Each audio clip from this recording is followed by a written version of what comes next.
Hi everyone, welcome back to my channel. Myself Chandra Chaudhary और आज हम करेंगे क्लास 12th बायोलॉजी का chapter number 15 that is biodiversity and conservation. और आज हम करेंगे इसका lecture number 3। In previous video lecture we have already discussed about biodiversity, its types and पूरे वर्ल्ड में कितनी स्पीसीज़ हैं, इंडिया में कितनी स्पीसीज़ है, पैटर्न ऑफ बायोडाइवर्सिटी हम कर चुके हैं और इम्पॉर्टेंस ऑफ बायोडाइवर्सिटी भी हम कर चुके हैं। और आज की इस वीडियो लेक्चर में बहुत ही इम्पॉर्टेंट टॉपिक को डिस्कस करने वाली हूँ, that is loss of biodiversity. Means जो स्पीसीज़ हैं वो कितनी एक्सटिंक्ट हो चुकी हैं, क्या उसका इफ़ेक्ट हमारे इन्वायरमेंट पे पड़ेगा और क्या इसके कारण हैं, ये आपको जानने को मिलेंगे। तो चलिए बिना किसी देरी के स्टार्ट करते हैं आज की बहुत ही अमेजिंग वीडियो लेक्चर। तो पहला पॉइंट है आपका, the colonization of tropical Pacific island by humans have lead to extinction of more than 2000 species of native birds. Means जो ह्यूमन की एक्टिविटी है ना, उसके कारण 2000 जो बर्ड्स हैं वो ऑलमोस्ट एक्सटिंक्ट हो चुकी हैं। और बहुत सारे ऐसे एनिमल्स हैं और या पेड़ पौधे हैं जो एक्सटिंक्ट होने की कगार पर हैं। उनको कितने कितने पार्ट्स में कैटेगराइज किया गया है वो आपको आने वाली नेक्स्ट वीडियो में जानने को मिलेगा, जहाँ पर हम कंजर्वेशन पढ़ेंगे, बायोडाइवर्सिटी को कैसे कंजर्व हम कर सकते हैं। अब यहाँ पर देखिए IUCN, the international union for conservation of nature, ठीक है, इसकी फुल फॉर्म है। उसकी जो डेटा है 2004 के अकॉर्डिंग, इससे पहले भी जो हमने डेटा देखा था कि कितनी कितनी स्पीसीज नोन है, वो भी 2004 की लिस्ट के अकॉर्डिंग ही हमने पढ़ा था। प्रेजेंट टाइम पे और बढ़ चुके होंगे वो हमें नोन नहीं है, क्योंकि जो NCERT में गिवन है हमें वही करना है। तो 2004 के अकॉर्डिंग जो एक्सटिंक्शन ऑफ 784 स्पीसीज, मीन्स जो रेड लिस्ट है, रेड लिस्ट का मतलब क्या है, जो IUCN में रेड लिस्ट है उसमें एक्सटिंक्शन हुई स्पीसीज के बारे में दिया गया है, डिस्क्रिप्शन दिया गया है।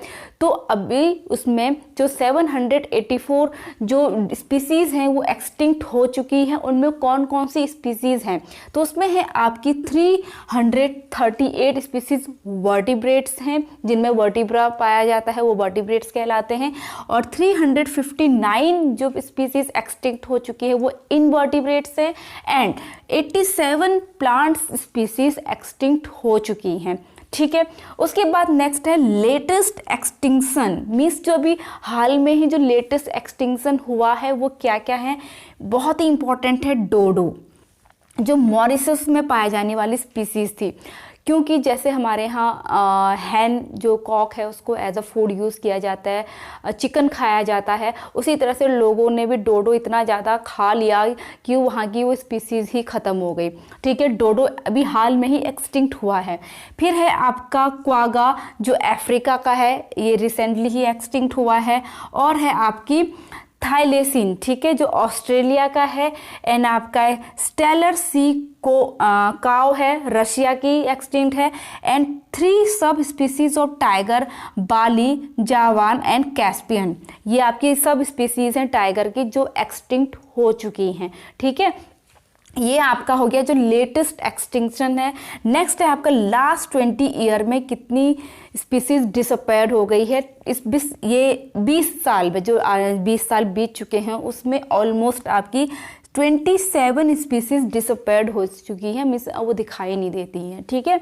अब एक्सटिंक्ट हुई है या नहीं हुई है ये पता नहीं, लेकिन डिसअपेयर्ड हो चुकी हैं। कभी कभी आपको ये न्यूज़पेपर में भी देखने को मिलता है कि कभी कभी आती कि 5 साल बाद ये पक्षी देखने को मिला या 10 साल बाद देखने को मिला, ठीक है। तो इस टाइप से तो ये डिसअपेयर्ड हो चुकी हैं।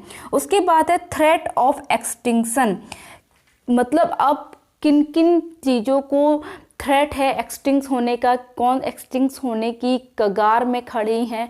तो 12% ऑफ बर्ड, मतलब जितनी बर्ड है उसमें से 12% बर्ड एक्सटिंक्ट होने की कगार में, बर्ड की 12% स्पीसीज। वैसे 23 स्पीसीज ऑफ मैमल्स एक्सटिंक्शन की कगार में है, 32% ऑफ एम्फीबियंस एंड आपका 31% ऑफ जिम्नोस्पर्म। जिम्नोस्पर्म सभी को पता होगा, जिसमें नेकेड सीड होते हैं प्लांट्स में, एंजियोस्पर्म से जो पहले आते हैं, जिम्नोस्पर्म, वो आपके एक्सटिंक्शन होने की कगार में है। ठीक है, आई होप इतना आपको समझ में आ गया होगा। ये जो डेटा यहाँ पर लिखा हुआ है मीन्स लॉस ऑफ डाइवर्सिटी हम कर चुके हैं यहाँ तक, और क्या क्या एक्सटिंक्शन होने के कगार में है ये भी हमने कंप्लीट कर लिया। अब नेक्स्ट जो टॉपिक है that is effect of loss of biodiversity. अब भाई कोई स्पीसीज जो गायब हो रही हैं, एक्सटिंक्ट हो रही हैं, अभी आपको ऐसा लगता होगा भाई उससे क्या फ़र्क पड़ता है। ठीक है, लेकिन हम इससे पहले वाले जो कुछ हाइपोथेसिस थी या जो साइंटिस्ट ने जो भी कुछ बताया था कि कितनी इम्पॉर्टेंट होती है बायोडाइवर्सिटी हर एक स्पीसीज़ के लिए, उसको सरवाइव करने के लिए बहुत ही इम्पॉर्टेंट है, क्योंकि सब एक दूसरे पर डिपेंडेंट होते हैं, एक दूसरे की संख्या को नियंत्रित रखते हैं। ठीक है, तो आपका जो ये इफ़ेक्ट है डिक्लाइन इन प्लांट प्रोडक्शन। ठीक है, अब क्योंकि देखो बायोडाइवर्सिटी एक जो घटने का एक मूल जो सबसे मेन कारण है वो है आपका जो ह्यूमन की पॉपुलेशन बढ़ रही है। ह्यूमन की पॉपुलेशन बढ़ रही है तो भाई जब ह्यूमन की पॉपुलेशन बढ़ रही है उसको रहने के लिए घर भी चाहिए, ठीक है, खेती करने के लिए चाहिए, और भी बहुत मतलब जो भी है उसकी डिमांड बढ़ जाती है। अगर पॉपुलेशन बढ़ रही है तो क्या कर रहा है वो डिफॉरेस्टेशन कर रहा है। एफॉरेस्टेशन की तो लोग सोच ही नहीं रहे हैं, डिफॉरेस्टेशन करे जा रहे हैं। डिफॉरेस्टेशन होगा तो प्लांट की प्रोडक्टिविटी डिक्रीज होगी। तो यही पॉइंट लिखा है कि लॉस ऑफ बायोडाइवर्सिटी से आपकी जो प्लांट की प्रोडक्टिविटी है वो कम हो रही है। ठीक है, नेक्स्ट है आपका lower resistance to environmental perturbation आपका कम हो रहा है। मीन्स जो इन्वायरमेंटल जो प्रॉब्लम्स आ जाती हैं कभी कभी या फिर जो भी नेचुरल चीज़ें आती हैं उसके प्रति लोअर रेसिस्टेंस हो गई है, जैसे ड्रॉट सूखा जो पड़ जाता है। ठीक है, उसके बाद है इंक्रीज्ड वेरिएबिलिटी। जो वेरिएबिलिटी है ना वो इंक्रीज हो रही है। मीन्स जो एक इन्वायरमेंट की जो स्टेबिलिटी है वो डिस्टर्ब हो रही है, वेरिएबिलिटी बढ़ जा रही है, जिससे जैसे आपकी प्लांट प्रोडक्टिविटी वाटर का यूज़ आपका बढ़ता जा रहा है। ठीक है, ये है आपके effect of loss of biodiversity. Next है आपका cause of biodiversity losses. Means जो बायोडाइवर्सिटी का जो लॉस हो रहा है उसके क्या क्या कारण हो सकते हैं। तो आपके यहाँ पर 4 रीजंस मेंशन्ड है आपकी, मैं इनको मैं एक एक करके समझाऊंगी। पहला है habitat loss and fragmentation. Fragmentation मतलब जो हम हैबिटाट के टुकड़े टुकड़े कर दे रहे हैं। ठीक है, हैबिटाट, अब देखिए जैसे कि मैंने कहा ना कि ह्यूमंस की पॉपुलेशन बढ़ती जा रही है तो हम जंगल काट रहे हैं। अब जंगल काट रहे हैं तो वहाँ पर रहने वाले जो पेड़ पौधे हैं, जो एनिमल्स हैं या जो इंसेक्ट हैं, हम उनका घर छीन रहे हैं। तो ये एक बहुत बड़ा रीज़न है बायोडाइवर्सिटी लॉस का। ठीक है, और उसी तरह से जैसे मैमल्स हैं या फिर हम बर्ड हैं, उनको ना बहुत ज़्यादा जगह चाहिए होती है रहने के लिए, लेकिन हम उनके हैबिटाट को टुकड़ों टुकड़ों में बांट दे रहे हैं। जैसे बीच में से रोड हम निकाल ले रहे हैं, रास्ते बना दे रहे हैं, तो उनको प्रॉब्लम हो रही है, वो उतने छोटे हैबिटाट में सर्वाइव नहीं कर सकते हैं। तो फ्रेगमेंटेशन से भी बायोडाइवर्सिटी का लॉस हो रहा है। ठीक है, अब जैसे कि इसमें दिया है जो आपके ट्रॉपिकल रेन फॉरेस्ट जो हैं वो पहले 14% को कवर करते थे। ठीक है, लेकिन अब वो ओनली 6% को ही कवर कर रहे हैं। तो कितना लॉस हो रहा है, देखो कितना हम उसको कट कर रहे हैं। और उसी तरह से जो आपके अमेजन के जो जंगल है जिनको बोला जाता है लंग्स ऑफ द प्लैनेट, ठीक है, क्योंकि वहाँ से बहुत ज़्यादा ऑक्सीजन क्या होती है प्रोड्यूस होती है, उसको भी वहाँ पर उसका कटान हो रहा है। खेती करने के लिए वहाँ पर उसका कटान हो रहा है। सोयाबीन आपकी बुक में मेंशन है कि सोयाबीन की कल्टीवेशन के लिए वहाँ पर हो रहा है। ठीक है, लोगों को शेल्टर के लिए वहाँ पर उसका कटान हो रहा है। तो देखो वहाँ इस वजह से वहाँ की भी डाइवर्सिटी धीरे धीरे कम हो रही है। और फ्रेगमेंटेशन का आपको मैंने बता ही दिया, जो हैबिटाट है उसको हम टुकड़े टुकड़े कर दे रहे, तो इस हिसाब से। फिर उसके बाद नेक्स्ट आपका पॉइंट है ओवर एक्सप्लॉयटेशन। मीन्स अब हम लोग जो है ना इस कगार पे आ गए हैं कि हम अपनी हमारी बेसिक नीड क्या है उस पर ध्यान नहीं देते। हम वांट की ओर चले गए, भाई मेरे को ये भी चाहिए वो भी चाहिए, तो हम एक्सप्लॉयटेशन कर रहे हैं। ठीक है, नीड क्या होती है, जो सिर्फ जीने के लिए जो चीज़ें होती हैं, मिस भरपेट खाना चाहिए, तन ढकने के लिए 2 जोड़ी कपड़े चाहिए, हम इस पर नहीं हैं, हमें सब कुछ बहुत ज़्यादा चाहिए।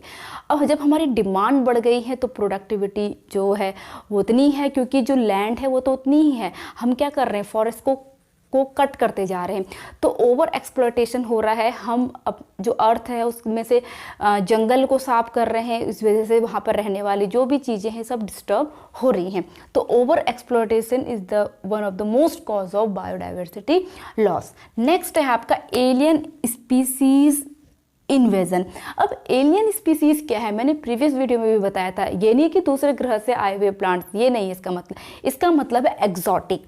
एलियन का मतलब क्या है, एग्जॉटिक मीन्स आपके ऐसी स्पीसीज जो अलग जगह से लाई जाती है, ठीक है, इसके नेटिव प्लेस से हटा करके कहीं और जगह लगा देना, तो ये कहलाती है आपकी एलियन स्पीसीज। इससे क्या होता है ना, जैसे कि पहले भी इस बात पे हम डिस्कस कर चुके हैं, जब हम किसी एलियन स्पीसीज को लाते हैं, ठीक है, और उसका हम यूज़ बहुत अच्छी तरीके से नहीं करते हैं या इंटेंशनली नहीं करते हैं, तो क्योंकि उसका वहाँ पे प्रेडेटर नहीं है, और जिस जगह पर हम उसको लगा रहे हैं वहाँ की जो नेटिव प्लांट्स उनको बहुत इफेक्ट पड़ता है, क्योंकि ये जो एग्जॉटिक प्लांट है या एग्जॉटिक जो स्पीसीज है वो बहुत ज़्यादा फलने फूलने लगती है, क्योंकि उसका कोई प्रेडेटर नहीं है वहाँ पर, उनको कंट्रोल करने वाला कोई नहीं है, तो वो उस नेटिव प्लेस में रहने वाली चीज़ों को क्या कर रहा है, डिस्टर्ब कर रहा है, ठीक है, मतलब उनको ख़त्म कर रहा है, उनका शेल्टर ले रहा है, उनका खाना वो ले रहा है।